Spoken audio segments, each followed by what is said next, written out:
Assalamualaikum warahmatullahi wabarakatuh.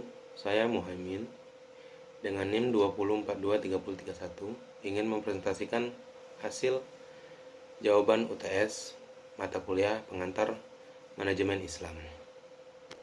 Pertanyaan pertama, apakah pemilik dari warung grup tersebut menerapkan budaya manajemen Islam dalam aktivitas usahanya? Jelaskan alasannya dan sebutkan indikator manajemen Islam. Jawaban, bisnis ini menerapkan sistem manajemen Islam. Indikatornya yaitu memberangkatkan karyawan yang sudah dapat menghafal 1 juz Al-Quran.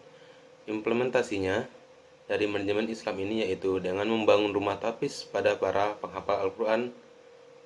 Alasannya karena dia mengutamakan orang yang agamanya kuat atau yang agamis. Berarti dari pemilihan karyawan aja dia udah Islam banget. Pertanyaan kedua, berdasar informasi tersebut, jika menurut Anda pemilik warung grup tersebut menerapkan konsep manajemen Islam, bagian manakah dari indikator manajemen Islam yang telah diimplementasikan? Buktikan. Jawaban, ya sudah, implementasinya penyaluran keuntungan ke suatu hal yang bermanfaat untuk pengembangan agama Islam. Buktinya itu pembangunan rumah tahfiz. Kasus kedua, pertanyaan pertama, jelaskan kembali maksud dari perilaku organisasi dan seberapa besar perannya dalam mencapai tujuan sebuah organisasi.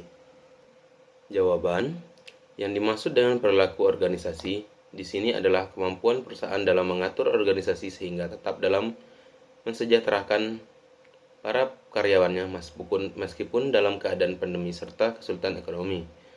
Perannya dapat dilihat dari produktivitas SDM-nya dalam melaksanakan pekerjaan sesuai bidang dan bagiannya masing-masing, sehingga tidak ada ketimpangan dalam perusahaan meskipun dalam masa pandemi.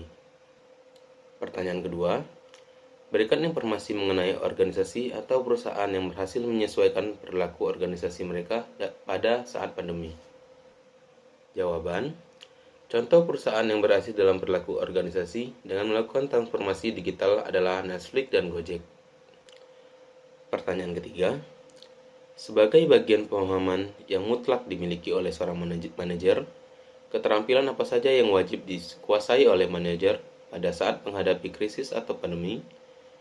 Kepentingan siapa yang harus didahulukan, apakah perusahaan atau karyawan?